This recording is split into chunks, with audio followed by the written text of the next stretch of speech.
ketma-ket yo'nalishini o'zgartiradigan, o'zini qalb kasbini izlaydigan har bitta inson uchun bu kurs juda ham katta yordam beradi. Negaki biz doim qalb kasbini izlayotganda juda ham ko'p onlayn kurslarda o'qiymiz va o'zimizni ovora qilib yuboramiz.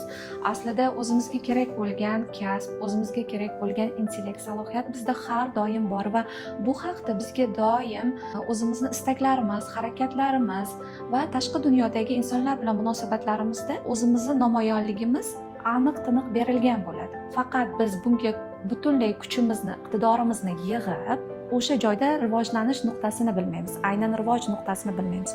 Shuning uchun bizga doim ketma-ket kurslarda o'qish, o'zini izlash, o'zini namoyonligini izlash doim ham yordam beravermaydi. Men aynan qalb kasbi bo'yicha Telegram kanalimizda bepul dars o'tamiz. Men sizga qalb kasbini topish va uning orqasidan daromadga chiqish yo'llarini o'rgataman. Qatnashish uchun pastdagi havoladan ro'yxatdan o'ting.